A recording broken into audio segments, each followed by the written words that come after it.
ലക്ഷ്മി ബാലഭാസ്കറിൻ്റെ ഒരു interview Manorama channel കഴിഞ്ഞ ദിവസം പുറത്തുവിട്ടിട്ടുണ്ടായിരുന്നു. അപ്പോൾ ആ ഇൻ്റർവ്യൂ കാണുന്നതിന് മുന്നേ തന്നെ എനിക്ക് ചില കാര്യങ്ങൾ സംസാരിക്കണം എന്നുണ്ടായിരുന്നു. അതിന് കാരണം ഈ ബാലഭാസ്കറിൻ്റെ അമ്മ ഒരു ചാനലിൽ ഒരു ഇൻ്റർവ്യൂ കൊടുത്തിട്ടുണ്ടായിരുന്നു. അപ്പോൾ അതിൽ ഈ അമ്മ പറയുന്ന കുറേ കാര്യങ്ങളും ഒക്കെ കേട്ടതുകൊണ്ടാണ് എനിക്ക് അതിനെക്കുറിച്ചൊന്ന് സംസാരിക്കണം തോന്നിയത്. അതിൻ്റെ പിറ്റേ ദിവസമാണ് അതായത് ഞാൻ ആ വീഡിയോ കണ്ടതിൻ്റെ പിറ്റേ ദിവസമാണ് ലക്ഷ്മിയുടെ ഇൻ്റർവ്യൂ മനോരമയിൽ വരുന്നത്.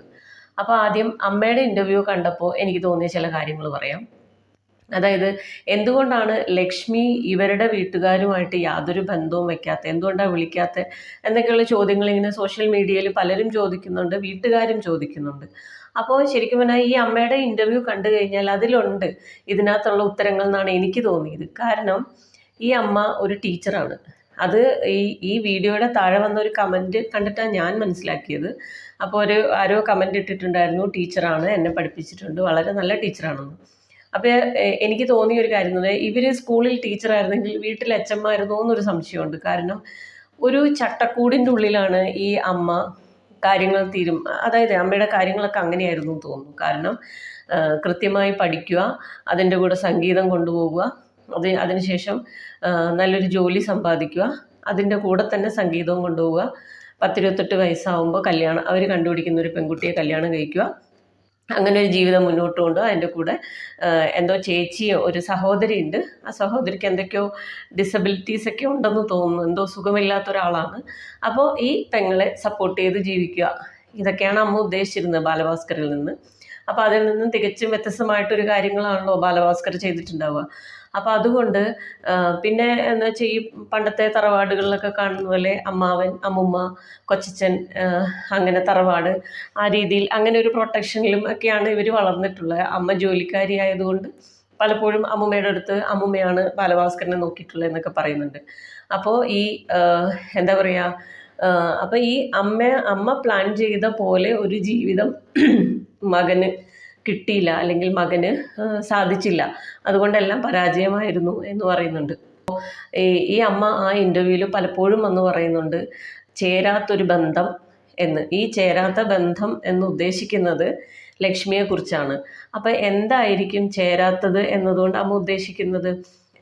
സാമ്പത്തികം, അല്ലെങ്കിൽ കാസ്റ്റ്, അതല്ലെങ്കിൽ സ്വഭാവം മോശമുള്ള പെൺകുട്ടി, അല്ലെങ്കിൽ കാണാൻ സൗന്ദര്യമില്ല, അങ്ങനെ, അതോ എഡ്യൂക്കേഷൻ ഇല്ല, അല്ലെങ്കിൽ ഒരു മോശം ഫാമിലി. അപ്പം ഇതിലേതോ ചില കാര്യങ്ങൾ ഉള്ളത് കൊണ്ടാണല്ലോ മോശം ബന്ധം എന്ന് പറയുന്നത്, നമുക്ക് ചേരാത്ത ബന്ധം എന്ന് പറയുന്നത്.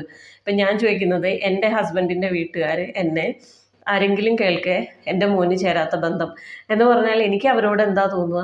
അപ്പോൾ അതേപോലെയുള്ളൊരു തോന്നലായിരിക്കും ലക്ഷ്മിക്കും ഈ ഭർത്താവിൻ്റെ വീട്ടുകാരോട് തോന്നിയിട്ടുണ്ടാവുക. അപ്പോൾ അതിനുശേഷം അച്ഛനുമായിട്ട് നല്ല റിലേഷൻഷിപ്പ് ഉണ്ടായിരുന്നു.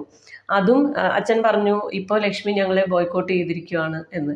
അതിനും ലക്ഷ്മി പറയുന്ന കാരണം ഇപ്പം ഞാൻ വിചാരിച്ച, അല്ലെങ്കിൽ എനിക്ക് തോന്നിയ കാരണം തന്നെയാണ് സോഷ്യൽ മീഡിയയിൽ വന്നിട്ട് ഇത്രയധികം മോശമായിട്ട് പറയുന്നത്. അപ്പം അമ്മയോ അല്ലെങ്കിൽ ഈ അച്ഛനോ തിരിച്ചറിയുന്നില്ല, ഞങ്ങൾ ഈ പറയുന്നത് ബാലഭാസ്കറിൻ്റെ കുടുംബം നല്ല കുടുംബമല്ല കിട്ടിയത്, നല്ല ഫ്രണ്ട്സിനെ അല്ല കിട്ടിയത് എന്ന് പറയുമ്പോൾ ഈ കുടുംബം എന്ന് പറയുന്നത് ലക്ഷ്മി ഉൾപ്പെടുന്നതാണ് ആ കുടുംബം. അപ്പോൾ അത് ലക്ഷ്മിയാണ് മോശം എന്ന് പറയുന്നത് കൊണ്ടാണ് ലക്ഷ്മിക്ക് നിങ്ങളോട് കമ്മ്യൂണിക്കേറ്റ് ചെയ്യാൻ തോന്നാത്തത് എന്നാണ് എനിക്ക് മനസ്സിലായത്. അപ്പോൾ ആ അമ്മയുടെ വീഡിയോയിൽ അമ്മ കുറേ കാര്യങ്ങൾ പറയുന്നുണ്ട്. അപ്പോൾ അതിലെ ചില ഭാഗങ്ങൾ മുഴുവനൊന്നും ഞാൻ എടുത്തിട്ടില്ല, ഇത് വലിയൊരു വീഡിയോ ആണ്. അപ്പം കുറച്ച് ഭാഗങ്ങളുണ്ട്, അത് ഞാൻ ഇവിടെ ഒന്ന് പ്ലേ ചെയ്യാം. പിന്നെ മാത്രമല്ല, ഒരു തെറ്റിയും ആരോപിക്കുന്നത് പോലെ അമ്മ ഒരു ദുഷ്ടകഥാപാത്രമായിരുന്നില്ല. അവൻ്റെ ജീവിതത്തിൽ എപ്പോഴും നന്മ മാത്രം ആഗ്രഹിച്ച് ജീവിച്ച, വിവാഹം കഴിഞ്ഞു പോയിട്ട് പോലും ആ കിടന്ന് അനുഭവിക്കട്ടെ എന്നൊരിക്കലും ചിന്തിച്ചിട്ടില്ല. ഈ അമ്മയായിട്ടൊരു ബന്ധമില്ല എന്ന് പറയുമ്പോൾ ഈ പഴയ കാര്യങ്ങളൊക്കെ പറയേണ്ടി വരുന്നതാണ്. പിന്നെ വിവാഹശേഷമായാലും പിന്നെ വീട്ടിലേക്ക് വരട്ടെ എന്ന് അവൻ അച്ഛനോട് ചോദിച്ചു. അപ്പം വീട്ടിലോട്ട് വരണ്ടെന്ന് ആദ്യമേ വീട്ടിലെ സാഹചര്യം പറഞ്ഞു, മോളുടെ കാര്യം പറഞ്ഞു. പിന്നെ ആർക്കും അംഗീകരിക്കാൻ പറ്റാത്ത ഒരു ബന്ധം എന്നുള്ള നിലയ്ക്ക് നമുക്ക് പറ്റത്തില്ല വീട്ടിലോട്ടെന്ന് പറഞ്ഞു. പിന്നെ വീട്ടിൽ വരാറുണ്ടായിരുന്നു. പിന്നെ വിവാഹശേഷം ഒരു 6 മാസമൊക്കെ കഴിഞ്ഞപ്പോൾ അമ്മാവൻ്റെ അടുത്ത് റെഗുലറായിട്ട് വന്ന് പിന്നെ പഠിക്കാൻ തുടങ്ങി. ഇവിടെ ഭാര്യയും വരാറുണ്ടായിരുന്നു. അമ്മൂമ്മയും അമ്മാവനും ചിറ്റന്മാരും എല്ലാവരുമായിട്ട് അവൾ സംസാരവും എല്ലാവരെയും കാണാറുണ്ടായിരുന്നു. അവരുടെയൊക്കെ മക്കളുമായിട്ട് ബന്ധമുണ്ടായിരുന്നു. ഞാനുമായിട്ട് ഒരു ബന്ധം ഉണ്ടായിരുന്നില്ല, അത്ര മാത്രമേ ഉള്ളൂ. പഠിത്തം മുന്നോട്ട് പോകുന്നില്ല, MA ഒക്കെ കഴിച്ചു കൂട്ടി, അതും ഒരു 2nd ക്ലാസ്സിലൊക്കെ ഒതുങ്ങി. അതിനപ്പുറത്തോട്ട് പഠിക്കുന്നതിനെ പറ്റിയോ ഒരു ജോലിക്ക് ശ്രമിക്കുന്നതിനെ പറ്റിയോ ഒന്നും ശ്രദ്ധിച്ചില്ല. പണം ഉണ്ടാക്കുക, പ്രോഗ്രാമിനൊക്കെ പോകുമായിരുന്നു, അത് എല്ലാവരുടെ ആവശ്യമായിരുന്നത് കൊണ്ട് പ്രോഗ്രാമിനൊക്കെ പോയി അവസാനം 5 ലക്ഷം വരെ കിട്ടുന്ന അവസ്ഥയിലെത്തി. വീട് വലുതായിട്ട് വെച്ചു. അതും അച്ഛനും അമ്മാവനും ഒക്കെ പറഞ്ഞു, വീട് എപ്പോഴും ഒരുപാട് കടം ഉണ്ടാക്കാതെ ഒരു രീതിയിൽ വേണം വയ്ക്കാൻ, എമർജൻസി വരുമ്പോൾ അല്ലെങ്കിൽ അതിന് ബുദ്ധിമുട്ടുണ്ടാവും. അത് കേട്ടില്ല, വലിയ വീട് വച്ചു. വില കൂടിയ വാഹനങ്ങളൊക്കെ വാങ്ങിച്ച് മാറി മാറി ഒന്ന് വിൽക്കും, വേറൊന്ന് വാങ്ങിക്കും, അങ്ങനെയൊക്കെ ആഡംബരമായിട്ട് തന്നെ ജീവിതം ഒന്നിന് പോയി. ബെൻസ് അവസാനം ഒരു BMW വരെ അഡ്വാൻസ് കൊടുത്ത് അവന് സാൻഡ്രോയിൽ തുടങ്ങിയതാണ്, അതിങ്ങനെ വിൽക്കും. അങ്ങനെ അങ്ങനെ ഒരു ആഡംബര ജീവിതത്തിനൊക്കെ പോയത് ഞങ്ങൾക്ക് പേടിയായിരുന്നു. എന്തൊക്കെ അന്വേഷിച്ചു. അപ്പോഴൊക്കെ തമ്പി കൂടെ കാണും, സഞ്ജീവനിൽ തമ്പി കൂടെയുണ്ട്, എല്ലാ സ്ഥലത്തും തമ്പി കൂടെയുണ്ട്. അപ്പോൾ അവൻ്റെ നീക്കങ്ങൾ, അവൻ്റെ സംസാരം, അവൻ്റെ ഇടപെടലെല്ലാം തമ്പിക്കറിയാം. അതൊക്കെ വീട്ടിലും കൂട്ടുകാരുടെ ഇടയ്ക്കും ചർച്ചയായി കാണും. പെട്ടെന്ന് അവൻ ഞങ്ങൾക്ക് വേണ്ടി കോടികൾ ചിലവാക്കാൻ, 90 എന്ന് പറഞ്ഞാൽ ഏതാണ്ട് 1 കോടി എടുക്കുമല്ലോ, ആ ചിലവ്, സഹോദരിയുടെ ചികിത്സ ഏക്കാൻ പോകുന്നു, ഇങ്ങനെ എന്തൊക്കെയോ സംഭവിക്കാൻ പോകുന്നു എന്ന് അവരുടെ ഇടയ്ക്കൊക്കെ ഒരു സംസാര വിഷയമായി കാണും. കുട്ടിയുടെ ബാലുവിൻ്റെ ജീവിതം എന്ന് പറഞ്ഞാൽ ഒരു പരാജയമെന്ന് എനിക്ക് പറയാൻ പറ്റും. അത് ലോകത്തിൻ്റെ മുമ്പിൽ അവൻ ഞെളിഞ്ഞു നിന്ന് പറയുന്നത് ചിലപ്പം തിരിച്ചായിരിക്കും. എന്നുവെച്ചാൽ വെട്ടിപ്പിടിച്ചു, എന്തൊക്കെയോ കിട്ടി, നല്ലൊരു കുടുംബജീവിതമായിരുന്നു, ഇത്രയും മാതൃകയായിട്ട് വേറൊരു കുടുംബമില്ല എന്ന് വരെയൊക്കെ ആളുകൾ പറയത്തക്കവണ്ണം പറയുന്നുണ്ടായിരിക്കും. എന്ന് വെച്ചാൽ തനിയെ ഇറങ്ങി തിരിച്ചു, വേറെ ആരെയും കുറ്റം പറഞ്ഞിട്ട് കാര്യമില്ല എന്നുള്ളത് കൊണ്ട് ആരെങ്കിലുമൊക്കെ സഹായിക്കാൻ വേണ്ടി പറയുന്നതായിരിക്കും.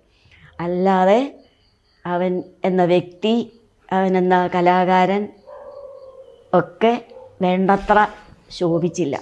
അവൻ്റെ ആരോഗ്യവും അവൻ്റെ കലാപരമായ പ്രവർത്തനങ്ങളും ഒക്കെ അതിനുശേഷം നന്നായി എന്ന് എനിക്ക് പറയാൻ. കുടുംബം നഷ്ടപ്പെട്ടില്ലേ? ഒന്നും നഷ്ടപ്പെട്ടില്ല എന്ന് പറയുന്ന കൂട്ടത്തിൽ ഒരു നല്ല കുടുംബത്തിന് നഷ്ടപ്പെട്ടു. ഒരിക്കലും അല്ലെങ്കിലും ഭാഗികമായിട്ടെങ്കിലും നഷ്ടപ്പെട്ടു. അതുകൊണ്ടുള്ള മനസ്സമാധാനം പോയി. സഹോദരി, അച്ഛൻ, അമ്മ, കുറേ മറ്റ് പല ബന്ധങ്ങളും നല്ല രീതിയിൽ പോയില്ല. കിട്ടിയത് ഇതുപോലെ ഏത് സമയവും പറ്റിക്കുന്ന കുറേ സുഹൃത്തുക്കളും ഒരു കുടുംബവും. അതാണ് സംഗീത. ഇത് തന്നെയാണ് അതിൻ്റെ കാരണം, ഈ പരാമർശങ്ങൾ. ഞാൻ പറയുന്നത്, ഒരു സോഷ്യൽ മീഡിയയുടെ മുമ്പിൽ വന്നിട്ട് നമ്മളെപ്പറ്റി ഒരാൾ ഇങ്ങനെ പറഞ്ഞു കഴിഞ്ഞാൽ മോശമായിപ്പോയി, മോശം ബന്ധം, മോശം എന്ന് പറയുമ്പോൾ ഒരാൾക്കും പിന്നീട് നല്ലതായിട്ട് പെരുമാറാൻ പറ്റില്ല. അത് ലക്ഷ്മിയുടെ ഇൻ്റർവ്യൂവിൽ തന്നെ പറയുന്നുണ്ട്, ഒരു ഭാഗത്ത് അങ്ങനെ അതിനെക്കുറിച്ച് ചോദിക്കുമ്പോൾ പറയുന്നുണ്ട്, ഇങ്ങനെ എന്നെ പറയുന്നത് കൊണ്ടാണ് ഞാൻ അവരുമായിട്ട് കോണ്ടാക്റ്റ് വെക്കാത്തത്. അതുപോലെ ബാലഭാസ്കർ പറയുന്നതായിട്ടുണ്ട്, കാരണം അമ്മയ്ക്ക് താല്പര്യമില്ല, അതുകൊണ്ട് അത് എൻ്റെ അച്ഛനും അമ്മയുമാണ്, അപ്പം ഞാൻ അവരുടെ അടുത്ത് പോകും, പക്ഷെ നീ അവരുടെ അടുത്ത് വരണമെന്ന് നിർബന്ധം പിടിക്കരുത്. ലക്ഷ്മി ഇൻ്റർവ്യൂവിൽ പറഞ്ഞതാണ്. അപ്പം അതുകൊണ്ടാണ് അമ്മയുമായിട്ട് അങ്ങനെ കോണ്ടാക്റ്റ് ഇല്ലാതിരുന്നത്. പക്ഷെ അച്ഛനുമായിട്ട് നല്ല ബന്ധത്തിലായിരുന്നു. ഇപ്പം ലക്ഷ്മിയുടെ ഇൻ്റർവ്യൂവിൽ വേറെ പ്രത്യേകിച്ചൊന്നുമില്ല, പുതിയതായിട്ടൊന്നും അതിനകത്ത് വന്നിട്ടില്ല. അതായത് മുന്നേ നമുക്കറിയുന്ന കാര്യങ്ങൾ തന്നെ. ആക്സിഡൻറ്റിനെ കുറിച്ചൊക്കെ പറയുന്നത് അത് ആക്സിഡൻറ്റ് തന്നെയാണ്, മറ്റൊന്നും സംഭവിച്ചിട്ടില്ല എന്നെല്ലാം പറയുന്നുണ്ട്. മാനസികാവസ്ഥയെക്കുറിച്ച് പേടിക്കാൻ തുടങ്ങിയ ഒരവസ്ഥയാണ്. കാരണം 2 രീതിയിലാണ്. ഞാൻ കണ്ണു തുറക്കുമ്പോൾ വളരെയധികം വേദനകളും, തല മുതൽ കാല് വരെയും വേദനിക്കുന്ന ഒരു കിടക്കുന്ന ബെഡ് റിഡൺ ആയിട്ടുള്ള ഒരവസ്ഥ, ആൾക്കാരൊക്കെ അനുശോചനം അറിയിക്കുന്നവരും ദുഃഖിതരുമാണ്. അങ്ങനൊരു അവസ്ഥ. അത് കഴിഞ്ഞ് ഞാൻ എപ്പോഴും മയങ്ങുന്നു. പിന്നെ ഞാൻ കാണുന്നത് ഞങ്ങളുടെ നോർമൽ ലൈഫാണ്. പാലു കുട്ടി, ഞാനിങ്ങനെ ഒരു ഡ്രീം കാണുന്നുണ്ട്, ഇങ്ങനെ വളരെ വിയേർഡാണെന്നൊക്കെ പറയുമ്പോൾ ബാലു എന്നോട് പറയുന്നുണ്ട്, ബാഡ് ഡ്രീംസ് ഷെയർ ചെയ്ത് കഴിഞ്ഞാൽ പിന്നെ നടക്കില്ല, അതുകൊണ്ട് കുഴപ്പമില്ല, റിലാക്സ് ചെയ്തു എന്ന് എന്നോട് ബാലു പറയുന്നുണ്ട്. ഞങ്ങളുടെ നോർമൽ ലൈഫ് നടക്കുന്നുണ്ട്. വീണ്ടും ഞാൻ എപ്പോഴോ കണ്ണു തുറക്കുന്നു, വീണ്ടും വേദന, റിയാലിറ്റി. ഇതിലേതാണ് റിയൽ ലൈഫ്, ഏതാണ് ഞാൻ സ്വപ്നം കാണുകയാണോ, എന്താണ് സംഭവിക്കുന്നത്, ഹാലൂസിനേറ്റ് ചെയ്യുകയാണോ? വളരെ വിയേർഡായിട്ടുള്ളൊരു മാനസികാവസ്ഥയായിരുന്നു. കുറച്ച് മാസങ്ങളെടുത്തു എനിക്ക് റിയാലിറ്റി എന്താണെന്നൊക്കെ മനസ്സിലാക്കാൻ. അപ്പോഴേക്കും വിവാദങ്ങളും തുടങ്ങിയിട്ടുണ്ടായിരുന്നു. വളരെ കൃത്യമായി ബാലു പറഞ്ഞിട്ടുണ്ട്. അപ്പു എന്ന് പറയുന്നത് അർജുൻ്റെ വീട്ടിലെ പേരാണ്. അപ്പു ഡ്രൈവ് ചെയ്യുമായിരുന്നു, അവൻ ഉറങ്ങിയതാണ് എന്ന് വളരെ വ്യക്തമായിട്ട് തന്നെ ബാലു പറഞ്ഞിട്ടുണ്ട്. ഡോക്ടറോട് പറഞ്ഞിട്ടുണ്ട്.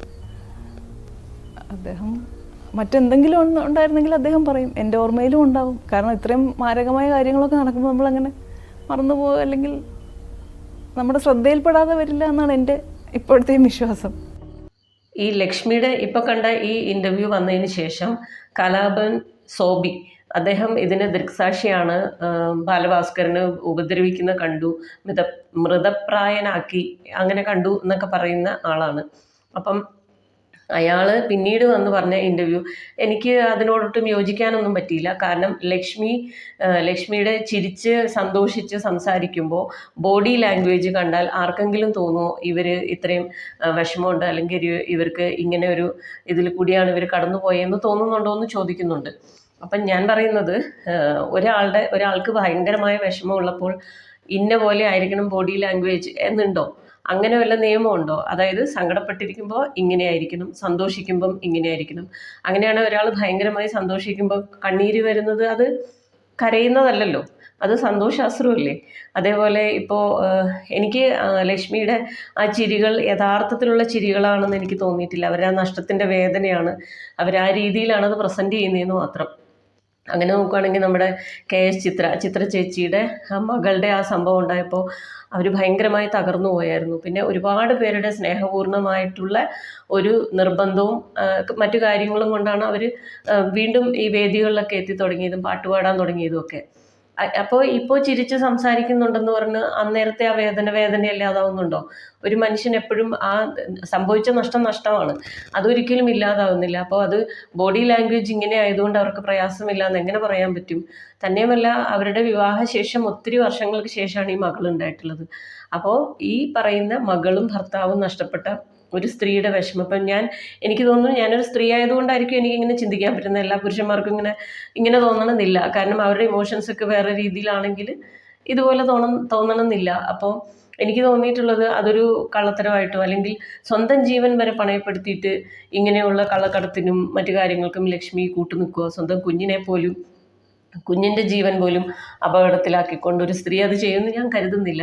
അപ്പോൾ ആ ഇൻ്റർവ്യൂവിലെ അവരുടെ ബോഡി ലാംഗ്വേജ് വെറുതെയാണ്, അവർക്ക് അതിനോട് എനിക്ക് യോജിക്കാൻ പറ്റുന്നില്ല. അത് പറഞ്ഞത് വളരെ തെറ്റായി, അത് വളരെ ക്രൂരമായി പോയി എന്നാണ് എനിക്ക് പറയാനുള്ളത്. ഇങ്ങനെയൊക്കെയാണ് കാര്യങ്ങളെങ്കിലും എനിക്ക് സോബിൻ ജോർജ് പറയുന്നത്, കലാഭവൻ സോബി എന്ന് പറയുന്ന അദ്ദേഹം പറയുന്നത് മുഴുവൻ തള്ളിക്കളയാനൊന്നും തോന്നുന്നില്ല. കാരണം എന്താണെന്ന് വെച്ചാൽ 6 വർഷം കൊണ്ട് സ്വന്തം ലൈഫ് വരെ റിസ്ക് ചെയ്ത് ഇങ്ങനെ കണ്ണിൽ കണ്ടു എന്ന് പറയുന്ന കാര്യങ്ങൾ മീഡിയയുടെ മുമ്പിലും CBI ആര് ചോദിച്ചാലും, ഏത് അന്വേഷണ ഏജൻസി ചോദിച്ചാലും പറയാൻ തയ്യാറാകുന്നുണ്ടെങ്കിൽ അതിലെന്തൊക്കെയോ കാര്യങ്ങളുണ്ട്, ഇതിൻ്റെ പിന്നിൽ എന്തൊക്കെയോ ദുരൂഹതയുണ്ട്.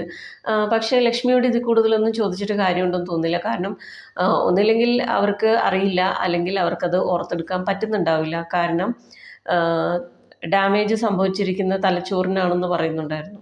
അപ്പോൾ ഇനി അത് ഓർത്തെടുക്കാൻ പറ്റാത്തതാണോ ഒന്നും അറിയില്ല. എന്തായാലും വെറുതെ ഒരാൾ വന്നിട്ട് ലൈഫ് റിസ്ക് ചെയ്തിട്ട് 6 വർഷത്തോളമായിട്ട് അതിൻ്റെ പിന്നാലെ തന്നെയാണ്. അപ്പോൾ ഈ കലാഭവൻ സോബി വെറുതെ പറയുന്നതാണെന്ന് കരുതാൻ എനിക്ക് സാധിക്കുന്നില്ല. അതിൻ്റെ പിന്നിൽ എന്തെങ്കിലുമൊക്കെ കാര്യങ്ങളും ഒക്കെ ഉണ്ടാവും.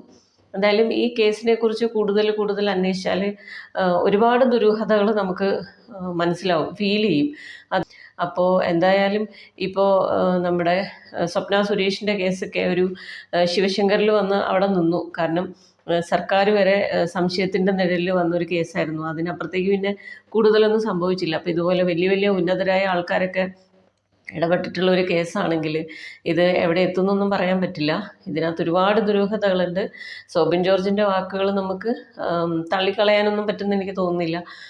ഇത് കൂടുതൽ ലക്ഷ്മിക്ക് എന്തെങ്കിലും പറയാനുണ്ടാവും തോന്നുന്നില്ല. പക്ഷെ നല്ല രീതിയിലൊക്കെ അന്വേഷണം നടന്നാൽ ഇതിൻ്റെയൊക്കെ ഒരു കാര്യങ്ങളൊക്കെ പുറത്തു വരുമോ എന്നറിയില്ല, നമുക്ക് നോക്കാം.